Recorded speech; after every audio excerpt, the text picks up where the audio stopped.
கிறிஸ்துவுக்குள் பிரியமானவர்களை இன்னைக்கு நான் பார்க்க போகிற வசனம் நான் மார்க் 1:39 பார்க்க போகிறோம்.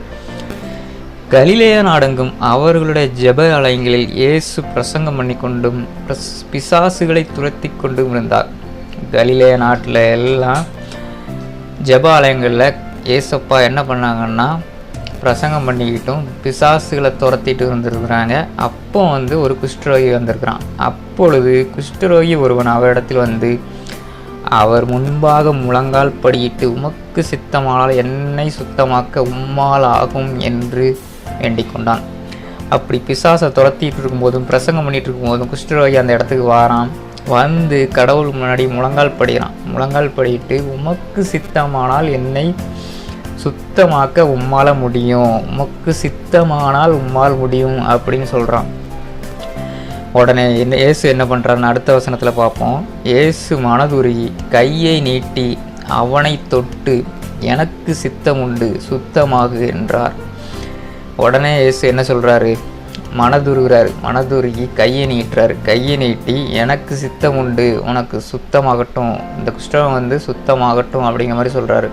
உடனே என்ன நடக்குதுன்னா, இப்படி அவர் சொன்ன உடனே குஷ்டரோகம் அவனை விட்டு நீங்கிற்று, அவன் சுத்தமானான். ஸோ இந்த சம்பவத்தில் நம்ம என்ன பார்க்குறோன்னா, இப்போ நம்மளுக்கு ஒரு நோய் வருது, நம்மளுக்கு ஒரு கஷ்டம் வருது அப்படின்னா, கடவுளே எனக்கு இந்த கஷ்டம் போட்டும், கடவுளே இந்த நோய் உடனே சரியாகணும், கடவுளே சரியாகணும் அப்படின்னு கேட்போம். ஆனால் நம்ம எப்போது கேட்டிருக்கோமா, உமக்கு சித்தமானால் இந்த நோய் குணமாகட்டும் அப்படி நம்ம கேட்டிருக்கிறோமா? அப்படி நீங்கள் கேட்டு பாருங்கள், கடவுள் மனதுருகி உங்கள் நோயை கண்டிப்பாக குணமாக்குவார். இந்த வசனம் அதான் உணர்த்துது. ஏன்னா அந்த குஷ்டரோகி போகிறான். குஷ்டரோகி போய், கடவுளே எனக்கு இந்த குஷ்டரோகம் சரியாகட்டும், உம்மால் முடியாதது எதுவுமே கிடையாது, அதனால் எனக்கு சரியாகட்டும் அப்படின்னு சொல்லியிருக்கலாம். ஏன்னா கடவுள் அந்த இடத்துல பிசாசுகளெல்லாம் துரத்திக்கிட்டு இருந்திருக்காரு. அந்த துரத்துகிற காரியங்களை அந்த குஷ்டரோகி பார்த்துட்டு தான் இருந்திருப்பான்.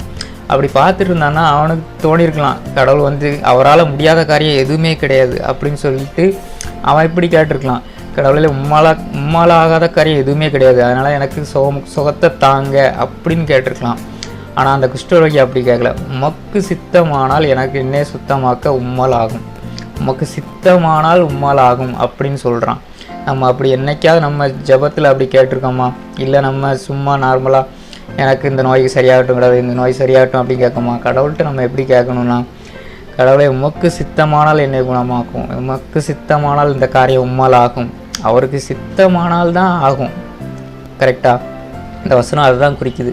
அவருக்கு சித்தம் இல்லாத காரியம் நடக்கவே நடக்காது. அவருக்கு சித்தமான காரியங்கள் தான் நடக்கும். நம்மளுடைய வாழ்க்கையில் அன்றாட காரியங்கள் அவருடைய சித்தப்படி தான் நடக்கணும்னு நம்மளை விருப்பப்படணுமே தவிர, நம்ம நினச்சதெல்லாம் நடக்கணும்னு நினைக்கக்கூடாது. நம்ம நினச்சதெல்லாம் நடந்தால் நம்ம எங்கேயாவது போய் குழிக்குள்ளே போய் விழுந்துருவோம். கடவுளும் நம்மளை காப்பாற்ற மாட்டார். கடவுள் சொல்வார், நீ விருப்பப்படியே நீ நடந்த, அதனால் நீ போய் விழுந்த, இதையும் என்னால் ஒன்றும் பண்ண முடியாது அப்படின்னு சொல்லி கையை விரிச்சிருவார். இதுவே நம்ம அன்றாட வாழ்க்கையில் நம்ம உமக்கு சித்தமானால் இந்த காரியம் ஆகட்டும், உமக்கு சித்தமானால் இந்த நோய் சரியாகட்டும், உமக்கு சித்தமானால் இந்த விஷயம் எனக்கு நடக்கட்டும் அப்படி நீங்கள் சொல்லி பாருங்கள். கண்டிப்பாக அவர் மனதுருகி, சரி நம்ம பிள்ளை நம்மளுக்கு சித்தமான நடக்கட்டும் அப்படிங்கிற, அப்போ இந்த காரியத்தை அவனுக்கு செய்யணும், இந்த காரியம் நன்மையான காரியம், அப்போ இந்த நன்மையான காரியத்தை கொடுக்கணும் அப்படின்னு அவருக்கு என்ன நம்மளுக்கு பண்ணணும்னு தெரியும். நம்ம சில காரியங்கள் நம்ம கேட்போம், அந்த காரியம் நமக்கு தீமையாக முடியக்கூடிய காரியங்களாக இருக்கும். ஆனால் அந்த காரியம் நம்மளுக்கு தெரியாது, அவருக்கு தெரியும். அவருக்கு எதிர்காலத்தில் நடக்கக்கூடிய விஷயங்கள், இந்த காரியம் நடந்தால் என்ன ஆகும் அப்படிங்கிற விஷயங்கள்லாம் அவருக்கு தெரியும். ஸோ அவர் இந்த காரியத்தை உனக்கு செய்யலாமா வேண்டாமா, நமக்கு செய்யலாமா வேண்டாமான்னு அவருக்கு தெரியும். செஞ்சால் நன்மை நடக்குமா தீமை நடக்குமா எதிர்காலத்தில் அப்படின்னு அவருக்கு தெரியும். அப்போ அவர் செய்வார்.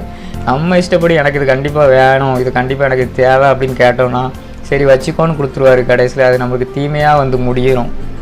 ஆனால் உமக்கு சித்தமானால் இந்த காரியம் எனக்கு நடக்கட்டும், உமக்கு சித்தமானால் இந்த நோய் எனக்கு சரியாகட்டும் அப்படின்னு நம்ம கேட்டு பாருங்கள், கண்டிப்பாக அவர் கொடுப்பாரு. அப்படியே அவர் கொடுக்கலனாலும் அது நன்மைக்காக தான் இருக்கும். வேறு எதையோ விஷயத்த உங்களுக்கு பெருசாக நன்மையானதை உங்களுக்கு தருவார். அதான் இந்த வசனங்கள் நம்மளுக்கு உணர்த்துது. ஸோ இந்த வசனத்தை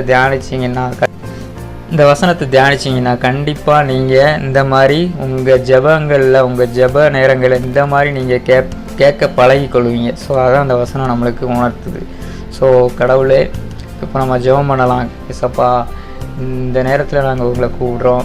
எத்தனையோ பேர் கேன்சர் வியாதினால், எய்ட்ஸ்னால் நிறைய பேர் சுகர்னால், ப்ரெஷர்னால், அல்சர்னால், கட்டி இந்த மாதிரி நிறைய நோய்களால் பாதிக்கப்பட்டு ஆஸ்பத்திரியில் அட்மிட் பண்ணப்பட்டிருக்கிறாங்க. ஸோ அவங்களுக்கெல்லாம் உமக்கு சித்தமானால் உங்கள் கரங்களை அவங்க மேலே வச்சு அவங்கள குணமாக்குங்க ஆண்டவரே.